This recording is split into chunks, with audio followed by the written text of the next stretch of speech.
오늘 저희 할 부분이 바로 그 아합 왕, 여기 아합, 그 다음에 이 쭉 연결됩니다. 지금 사왕조 두 아합 왕입니다. 그리고 이렇게 이야기를 하게 될 거예요. 이때부터는 이제 이 지금 7대 왕, 네 번째 왕조, 두 번째 왕 아합 왕, 그 다음에 네 번째 왕조, 세 번째 왕 아하시아, 여호람까지 해가지고 여기까지가 지금 이제 어, 그 이스라엘과 유다, 남쪽 유다의 그 연합시대입니다. 화합시대. 서로 이렇게 서로 북쪽에 있는 아람이란 나라를 대적하기 위해서 아람이란 나라가 굉장히 강성해지니까 그 나라를 대적하기 위해서 서로 이렇게 방어를 하기 위해서 두 나라, 북쪽 이스라엘과 남쪽 유다가 함께 연합을 해서 이렇게 동맹을 맺는 그런 시대예요. 이 시대가 이제 그거에 관련된 이야기들을 진행할 겁니다. 이제 아합 왕 이제 계속 이야기하는데요. 좀 보겠습니다. 예, 오늘 나눠드린 거 보시면 됩니다. 7번. 나봇의 포도원을 빼앗은 아합입니다. 나봇의 포도원을 빼앗은 아합 왕. 자, 나봇이라는 사람의 포도원을 아합 왕이 빼앗았어요. 이스라엘 사람 나봇은 이스라엘 왕 아합의 시골 별궁 옆에 있는 포도밭을 갖고 있었습니다. 아합 왕은 나봇의 포도원을 자신의 채소밭으로 만들기 원했고, 그래서 나봇에게 포도원을 넘기라고, 그리고 포도원을 넘기면 더 좋은 포도원을 주든지 아니면 돈으로 그 값을 보상해 주겠다고 이렇게 이야기를 합니다. 그런데 나봇이 말하죠. 이 농부요 나봇이라는 사람은 죄송하지만 하나님께서 여호와 하나님께서 조상에게 물려주셨고 그래서 조상으로부터 물려받은 그 땅은 팔지 못하도록 성경에 금하고 있습니다. 그러니 팔 수 없습니다라고 이야기를 해요. 믿음이 좋은 사람이죠. 하나님 말씀에 따라서 안 팔겠다고 이야기를 하는 거니까. 이 때문에 아합 왕은 먹고 마시는 것을 전폐하고 알아 누웠습니다.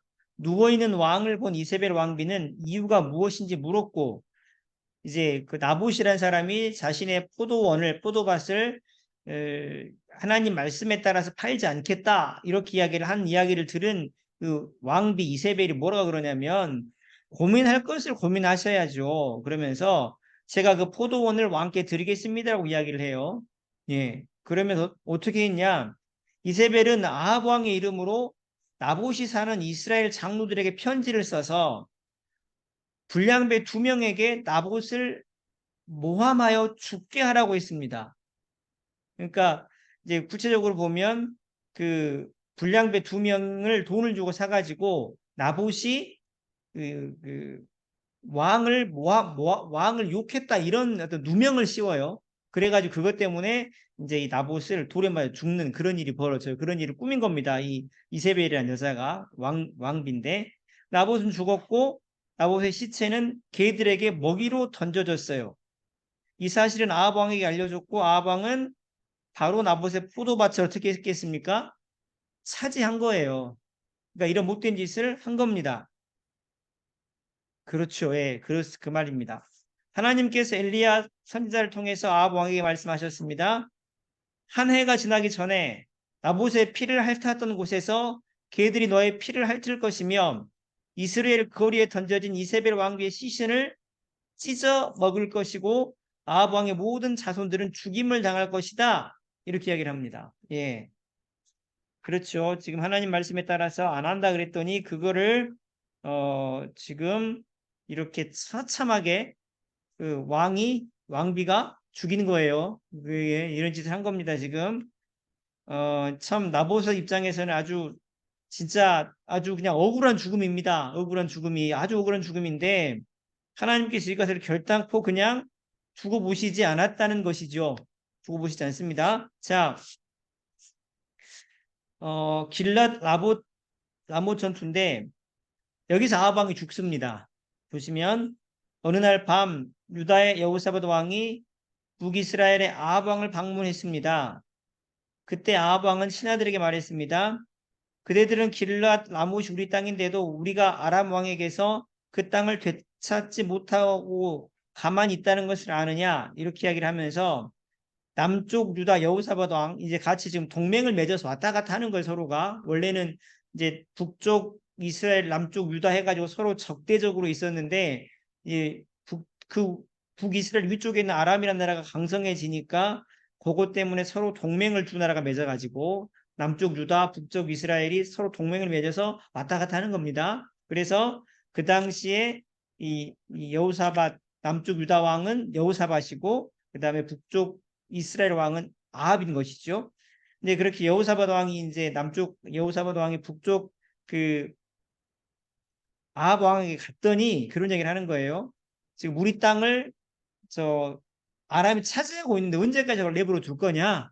그렇게 이야기를 하는 겁니다. 그러면서 남쪽 유다 여호사밧 왕에게 뭐라 그러냐면 길랏 라못을 찾으러 가자. 우리 땅이니까 그 전투에 같이 좀 갑시다 이렇게 얘기를 하는 거예요. 그래서 여호사밧 왕도 남쪽 왕이죠. 동의해가지고 두 왕은 함께 전쟁터로 나갑니다. 미가야 선지자라는 선지자가 전쟁에 나가려는 아합 왕에게 길랏 라못에서 전사할 것이다. 하나님께서 이렇게 말씀하셨습니다라고 알려줘요. 그 말에 신경이 쓰였던 아합 왕은 자신은 평범한 군인으로 변장을 합니다. 원래 전쟁에 나가면 왕은 왕으로서 이렇게 입는 옷이 따로 있잖아요. 투구매 이런 게 다 갑옷도 따로 있는데 그걸 하지 않고 이제 하나님 말씀에 죽는다 그러니까 일반 그 병사 군인 복장을 합니다. 안 죽으려고. 그리고 여호사밧 왕에게는 왕의 의복을 입혔습니다. 그러니까 죽으려면 여호사밧이 죽으면 좋겠다 이런 장꾀를 부린 것이죠. 전투가 시작되었을 때 왕의 복장을 한 여호사밧은 아무런 상처도 입지 않았지만 일반 군사 차림의 아합은 우연히 날아온 화살에 맞아서 죽어요. 그 왜 아무렇게나 쏜 화살 있지 않습니까? 대고 막 쏘아본 화살. 그 화살에 이 아합 왕이 맞습니다. 그래서 죽어버려요. 그리고 장례식이 시작되기 전 아합 왕이 탔던 병거를 사마리아 못에서 씻었는데 그 못 주변에 있던 개들이 아합의 핏물을 핥음으로써 엘리야 선지자를 통한 하나님의 말씀이 그대로 이루어집니다. 하나님께서 뭐라 그러셨냐면 네가 나봇의 포도원을 그렇게 가로챘기 때문에 개들이 네 피를 핥을 것이다 그랬잖아요. 예, 그랬는데 그대로 이루어진 거예요. 예, 그러니까 보세요. 하나님께서 말씀을 하시면 말씀대로 이루어지는데 여기서 지금 보시면 아합 왕이 잔꾀를 부리잖아요. 죽는다 그러니까 자기가 왕으로서 그 갑옷과 투구를 입지 않고 일반 병사로서 왜 그렇게 변장을 했음에도 불구하고 우연치 않게 날아온 화살에 맞아서 죽습니다. 그러니까 이게 참 신기한 거라. 그래서 어쨌든 하나님께서 말씀하시면 아무리 인간이 장꾀를 부리고 그걸 피하려고 해도 피할 수 있는 방법이 없다는 것입니다. 그렇기 때문에 어떻게 해야 되냐면 하나님 말씀 하시는 것들이 정말로 이렇게 나한테 불리하게 하나님께서 말씀하시기 전에 나한테 심판하시기 전에 하나님의 말씀을 잘 듣고 순종하는 자들이 되셔야 된다는 얘기입니다. 그렇지 않으면 하나님께서 너 안 돼 해가지고 이렇게 벌을 내리시겠다 그러면 그걸 누가 피하게 할 수가 있겠습니까? 불가능해요. 반대로 하나님께서 정말 네가 잘하는구나 이렇게 하셔서 복을 주시고자 한다면 누가 그 복을 막을 수 있겠습니까? 그것도 불가능합니다. 그래서 왜 그렇죠? 하나님께서 하실 때 우리 마음속을 보시고 그다음 행동을 보시는데 마음속이나 행동이나 하나님께서 보시기에 아름답고 기뻐할 만한 그런 것들을 하시는 자들이 되셔야 될 줄로 믿습니다. 당연하십니다. 그래야 하나님께서 복을 주시면 그걸 누가 막겠습니까? 반대로 하나님께서 벌을 내리시고자 하신다고 하면 그걸 또 누가 막을 수 있겠어요? 불가능합니다. 꼭 그걸 기억할 수 있기를 그렇습니다. 하실 수 있기를 간절히 소원합니다. 세 번째인데요. 자, 바알에게 물으러 간 아하시아 왕입니다.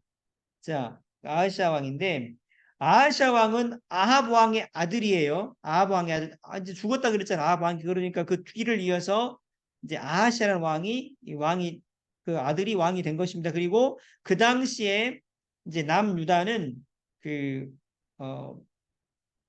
여전히 여호사밧이 그 다음에 왕이었습니다. 자, 아합 왕이 죽은 후 그의 큰아들인 아하시아가 왕위를 이었습니다. 그 당시 남유다 왕은 여호사밧이었습니다. 왕이 된 지 얼마 되지 않아서 사마리아 왕국의 창문에서 떨어져 심하게 다쳤습니다. 그는 신하들을 바알의 신전에 보내 자신이 회복할 수 있는지 물어보게 했습니다. 그러자 엘리야 선지자가 바알의 신전으로 가는 신하들을 만나서 그들을 막고 하나님 말씀을 전했는데, 이스라엘에는 하나님이 없어서 바알세불이라는 신에게 물으러 가냐? 하나님 분명히 살아계신데 왜 하나님한테 묻지 않고 그 블레셋에 있는 바알세불이라는 신한테 사람들을 물으러 보내냐?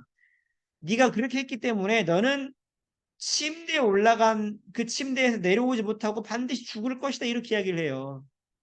신하들은 발길을 돌려 돌아가서 왕에게 자신들이 들었던 말을 전했고, 신하들에게 그 말을 들은 아하시아 왕은 그 사람이 엘리야 선지자인 줄 알고 군인들을 보내서 엘리야 선지자를 잡아오게 합니다.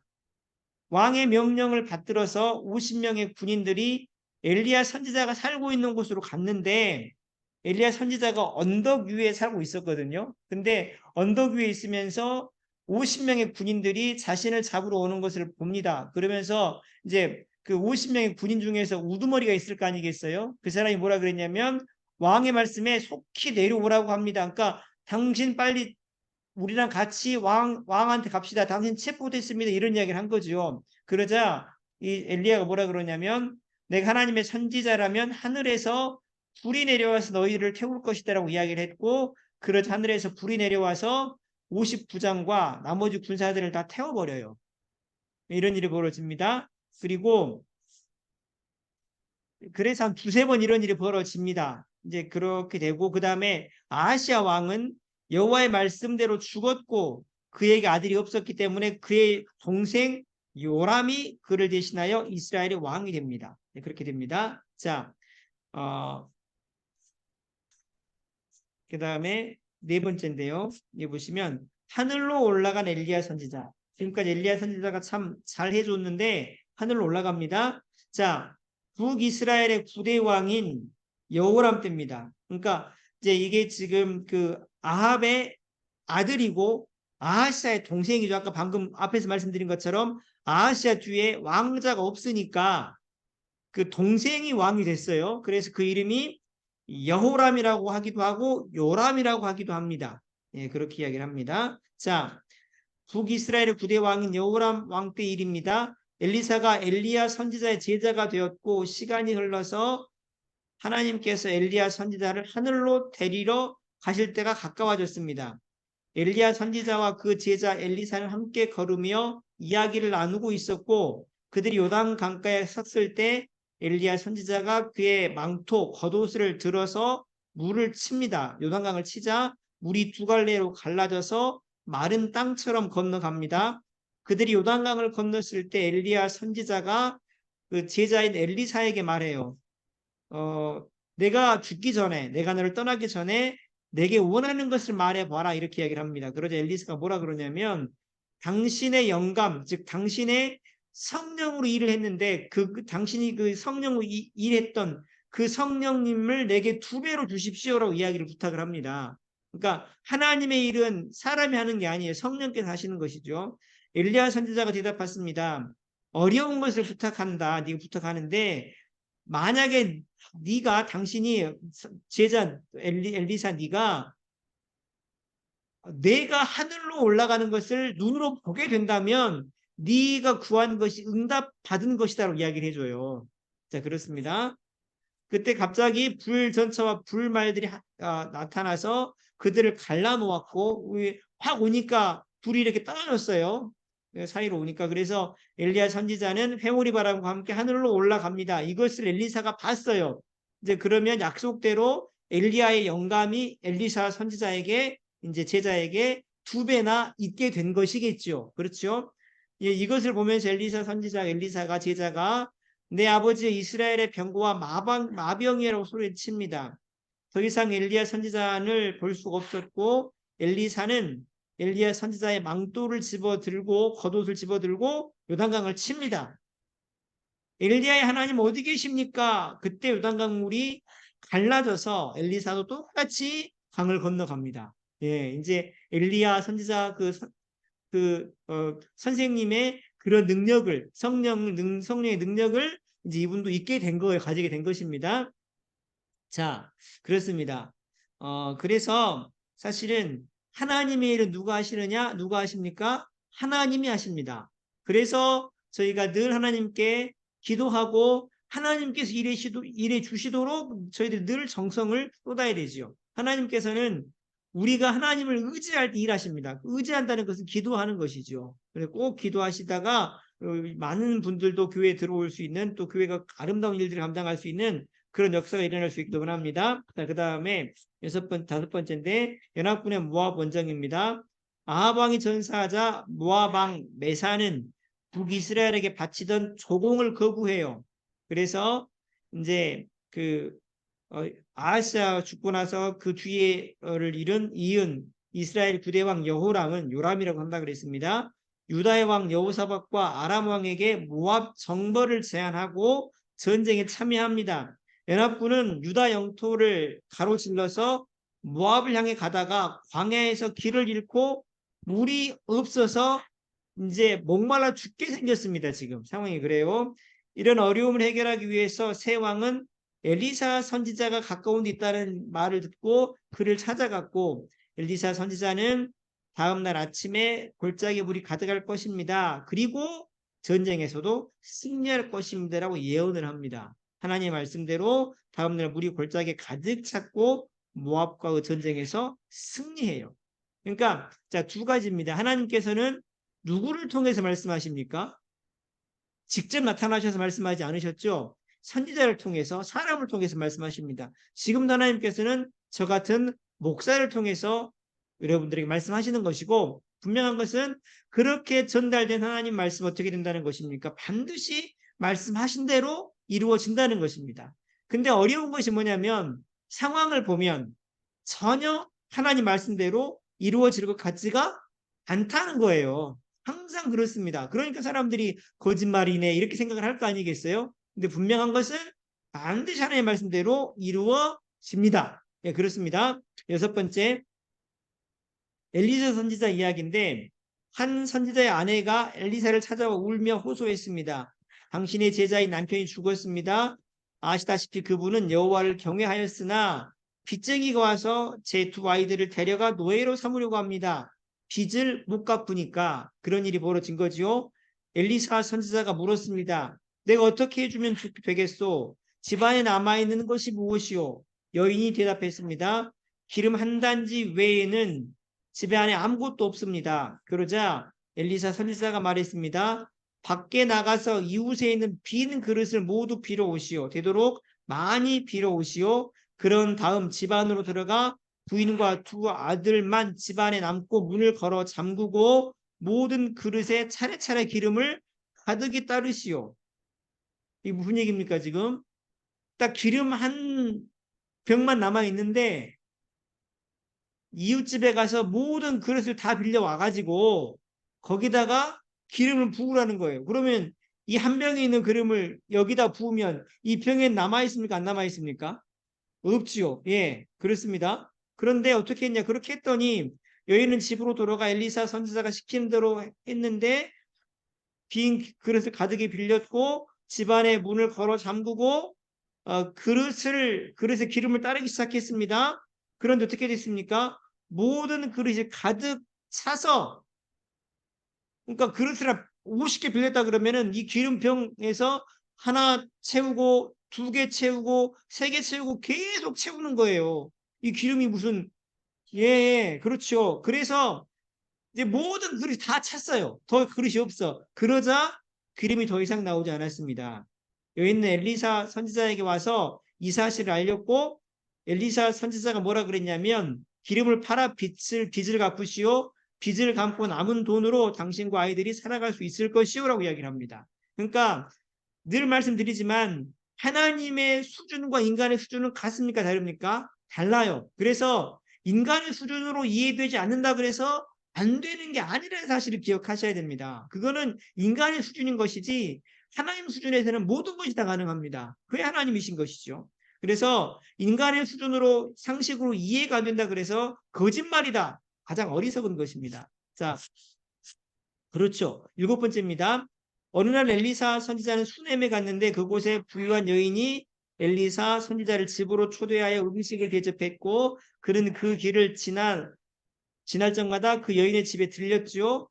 여인이 남편에게 말했습니다. 이분은 거룩한 하나님의 사람이기 때문에 옥상에 작은 방을 만들고 침대와 탁자, 의자와 등잔을 들여놓고 우리 집에 오시면 그 방에서 쉴 수 있도록 합시다. 이렇게 이야기를 해요. 그래서 그대로 했습니다. 엘리사가 그 방에 들어가 쉬면서 이제 하인 게하시한테 자기랑 같이 이렇게 자기를 시종 들어주는 게하시라는 그 하인에게 묻습니다. 이 집 여주인을 위해서 여주인을 불러오너라 그렇게 이야기를 하니까 이제 불러오니까 우리를 위해서 이처럼 수고하셨는데 무엇을 해드릴까요? 라고 물어봐요. 그러니까 이 여자가 뭐라 그랬냐면 부탁할 일이 특별히 없습니다. 뭐 이렇게 이야기를 합니다. 그러자 이제 그러고 나서 돌려보냅니다. 그리고 나서 이제 그 엘리사가 자기 시종 게하시한테 이 여인을 위해서 무엇을 해주면 좋겠냐? 이제 여자가 말을 안 하니까 그렇게 물어보니까 글쎄요, 부인에게는 아들이 없는 것 같더라. 그리고 남편은 나이가 많아서 아이도 못 낳을 것 같은데요. 이렇게 얘기를 합니다. 그러자 이제 이 엘리사 선지자가 뭐라 그러냐면 여인을 불러와가지고 오라 그래가지고 오니까 해가 바뀌어서 이맘때쯤 되면 부인은 아들을 품에 안게 될 것이요. 네. 이제 그 말을 듣고 여인이 그분이 뭐라 그러냐면 선생님 거짓말 하지 마십시오. 선생님 안 됩니다. 하나님의 사람이신 선생님께서 이 천한 기집에게 거짓말을 하십니까? 라고 이야기를 했어요. 그러니까 나이도 많고 애를 낳을 상황이 아니었던 거죠. 근데 여인은 임신을 했고 엘리사 선지자의 말대로 이듬해 봄 그맘때쯤에 아들을 낳았습니다. 그러니까 하나님 말씀은 늘 말씀드리지만 인간의 수준과 다르고 하나님은 분명히 말씀하시면 말씀대로 하시고 그 말씀을 누굴 통해 전하시냐면 바로 저 같은 목사들 이 당시엔 선지자들 통해서 말씀하신다는 사실을 기억하셔야 될 줄로 믿습니다. 그렇습니다. 그래서 꼭 말씀대로 하십니다. 이 사실을 기억하시고 말씀을 믿고 나가실 때 하나님께서 책임지신다. 이것들을 기억할 수 있는 저와 여러분 될 수 있기를 간절히 소원합니다. 그 다음에 8번째인데 나아만 장군입니다. 나아만 아람 왕의 군대 장관인데 그는 정말 용감한 사람이고 대단한 사람이었지만 나병이 있었어요. 한센병. 이스라엘 한 소녀가 나아만 장군 집에 종으로 잡혀왔는데 어느 날 그 소녀가 나아만 아내에게 말하지요. 나의 주인님이 사마리아에 있는 선지자 엘리사 선지자를 뵈면 주인의 병이 나을 것이다 라고 이렇게 이야기를 해줘요. 그래서 나아만은 이제 그 말을 듣고 그 소녀가 말한 것을 아람 왕에게 이야기를 했고 그래서 아람 왕이 그러면 이스라엘로 가도록 하라고 그렇게 이야기를 합니다. 그래서 이제 나아만은 그 말을 듣고 전차를 이끌고 엘리사를 보러 가요. 만나러 갑니다. 근데 엘리사는 그 나아만 장군 정말 유명한 장군인데 우리나라로 따지면 메가드 장군 같은 그런 장군인데 그런 장군이 왔단 말을 듣고 나가서 인사를 했을까 안 했을까요? 안 해요. 안 하고 뭐라 그러냐면 그냥 그 자기 시종 게하시를 지켜서 요단강에서 너의 몸을 7번 씻어라 목욕해라 그런 병이 나을 것이다 이렇게 말만 전해버린 거예요. 그러니까 이 나아만이 화가 나가지고 아니 무슨 내가 왔으면 나를 위해 하나님께 기도도 해주고 이렇게 해야 되지 이렇게 하냐 이렇게 푸대접을 하냐 그 생각이 들어서 화를 내면서 가려 그럽니다. 그러자 그 같이 왔던 부하 장군들이 뭐라 그러냐면 주인님 만약 선지자가 더 어려운 것을 하라 그랬더라도 나을 수만 있다면 해야 될 거 아닙니까? 지금 선지자가 시킨 게 뭡니까? 단지 요단강에 가서 몸을 씻으면 된다는 거 아니요. 그 쉬운 걸 못해요? 그러면서 이야기를 하니까 나아만이 화를 풀고 요단강으로 가서 몸을 7번 말한 대로 합니다. 그래서 어떤 일이 벌어지냐면 7번째 됐을 때 피부가 어린아이 피부처럼 깨끗하게 나아요. 그래서 나아만이 이제 고맙다고 엘리사를 보러 돌아옵니다. 그러면서 뭐라 그러냐면 나아만 장군이 이스라엘을 제외한 온 세상에는 하나님이 없음을 내가 알겠습니다. 그러면서 이렇게 선물을 받아주세요라고 이야기를 해요. 그렇지만 엘리사는 뭐라 그러냐면 난 하나님께서 살아계신 것을 알았으니까 됐고 더 이상 아무것도 받지 않겠습니다. 평안히 가라 이렇게 해서 나아만은 그대로 길을 떠납니다. 자, 분명한 것은 무엇이냐면 보세요. 그러니까 하나님께서 말씀하신 것을 통해서 기적을 경험하시고자 한다면 어떻게 해야 됩니까? 하나님께서 말씀하신 그대로 하셔야 될 줄로 믿습니다. 그러면 하나님이 그 결과를 어떻게 하신다고요? 책임지십니다. 그렇죠? 그것이 바로 하나님을 믿는다고 하는 하나의 증거이기 때문에 그렇습니다. 하나님 믿어요. 그렇기 때문에 그랬고 그렇게 하실 수 있도록 부탁을 드립니다. 그 다음에 9번째인데 남유다 여호람 왕입니다. 이제 여기 드디어 그 여호사밧 왕 아들 여호람이 이제 이렇게 왕이 오릅니다. 아합의 둘째 아들 여호람이 이스라엘 왕으로 즉위한 지 5년째 되던 해에 여호사밧의 아들 여호람이 유다 왕이 오릅니다. 이름이 비슷하지요. 여호람은 32세의 왕이 올랐고 예루살렘에서 8년 동안 다스렸어요. 그는 아합의 사이였기 때문에 아합 가문이 했던 그대로 여호와 보시기에 악한 행동을 했어요. 그래서 정말로 그 하나님 보시기에 악한 행동을 했기 때문에 그래도 하나님께서 그 다윗하고 약속한 것이 있으셔서 유다를 멸망시키지 않으셨습니다. 이제 이 여호람 왕이 하나님 앞에서 잘못된 일을 했기 때문에 죄를 자꾸 짓고 우상을 섬기고 이랬기 때문에 에돔이 유다의 지배한 거에서 독립을 했고 그 다음에 리브나 성이 반기를 들었고 이러면서 굉장히 어려움을 당합니다. 그러니까 하나님 백성으로서 쉽게 살아가는 방법은 뭡니까? 하나님 말씀하신 것들을 듣고 살아가는 겁니다. 그러면 쉬워요. 안 그러면 어떻습니까? 굉장히 어려워요. 어려워 가시밭길을 걸어가는 겁니다. 자, 10번째 왕입니다. 10번째 이스라엘 왕으로 세워진 예후 장군. 엘리사가 젊은 예언자 한 사람을 불러서 말했습니다. 기름병을 들고 라봇 길르앗으로 가서 예후 장군을 찾아서 방으로 인도한 다음에 병에 든 기름을 그의 머리에 부으면서 여호와께서 너를 이스라엘 왕으로 세웠다고 이야기를 하라는 거예요.